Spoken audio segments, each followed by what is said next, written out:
So I just got these trellises installed for the climbing beans and peas, and I figured now's a good time to give an update on some of the things that have been happening around the garden and in the yard. So let's check it out. So these are the trellises I just got in today for these climbing beans and peas, and these two are a little shorter. These won't grow quite as tall. These are a sweet pea.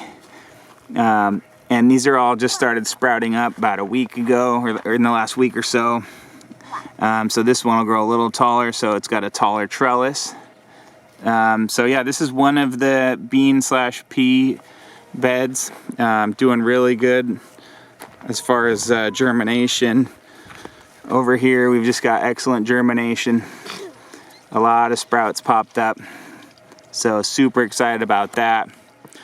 As you can see, we do have drip lines in here, so all of our raised beds, they're now on a drip system, so that's really helpful because the amount of beds we have, it ends up being a bit of work to give each one a good watering each day.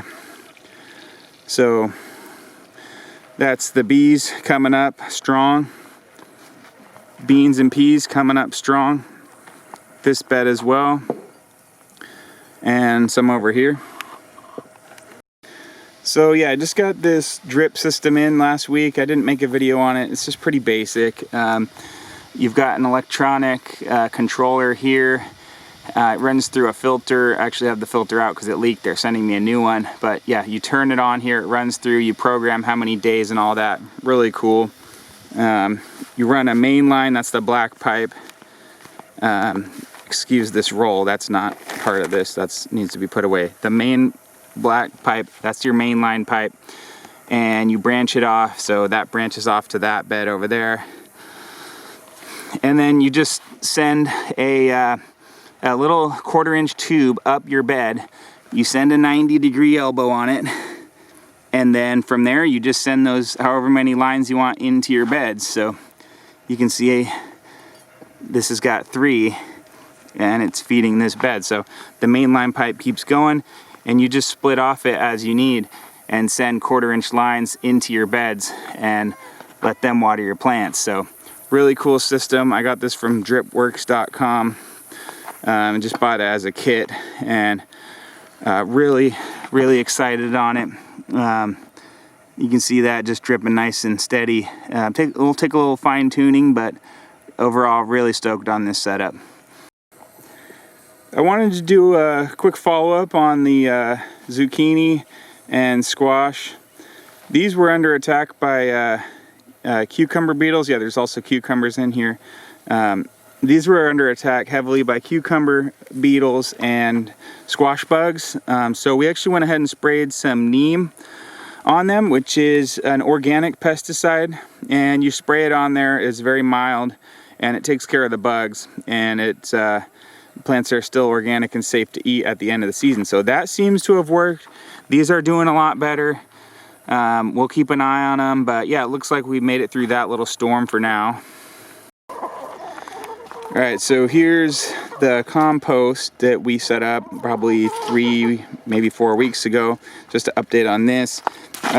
Being that it is in the chicken run, they just rip through it every day. So this was where we initially had a pile, and we did get it piled up to a foot or maybe 2 at one point, and they just shred it down every time you pile it. That gets them more interest in it. So kind of thinking of using this side as a spot to rake stuff over that they no longer have an interest in, and then hopefully that'll build into a pile, and use this side to drop fresh stuff that they can go through. And we are putting a lot in each day. See that bowl? We're putting in like probably at least that amount per day, and we put in a lot so far. So it's crazy how much they go through and eat and break down and all that. So go ahead and drop that. So yeah, we put in about that much every day, and look at that, they just go nuts for it. So it's a good thing probably overall, because they're getting nutrition out of it, and you know, we get compost out of it, that's great too. But they just love it for the nutrition. So that's how that's been going. We'll kind of see how this evolves and see what becomes of it, but that's compost about 3 weeks in or so.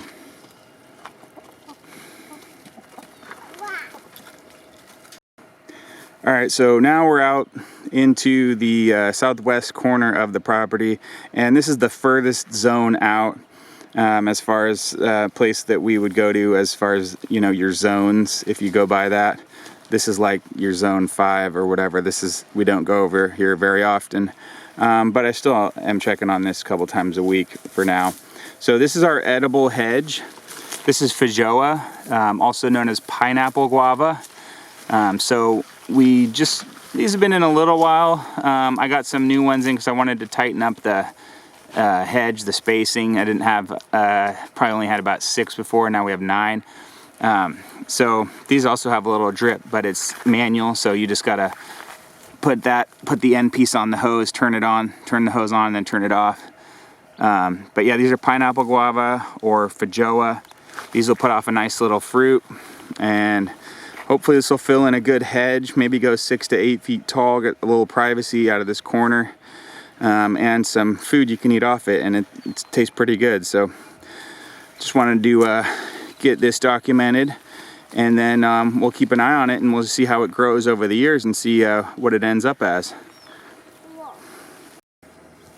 Here's our fresh pile of wood chips we got dumped. So a friend of mine is a tree trimming business, and basically he'll just drop chips anytime I ask for it, pretty much. So got a really nice load here, and this stuff's pretty good quality, and it's actually gonna be good for composting probably, because it's like got some pretty fine matter in it. It's not pure giant chips like all that size. So this stuff's just gonna be really nice. I'm probably gonna take some in the beds soon, and we'll come over to back to this bean bed.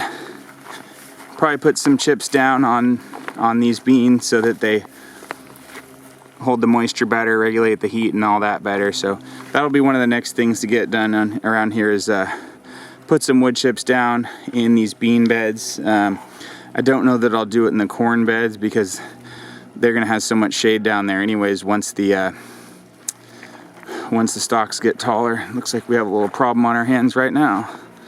What's going on with that one? So the ends of these lines, what you do is you plug them with a goof plug, which is this. This is a goof plug, and they blow out at times. So let's see if I can get this in here now. Oh, that worked. So that's plugged. Hopefully those don't blow out anymore. It's our beautiful corn bed. There's just something about the corn, the drip going on it in the evening light. To me, it's just so beautiful. Hey, thanks for watching the video, and please subscribe to the channel, like the video, and drop a comment down in the comment section. Thanks, we'll see you on the next one.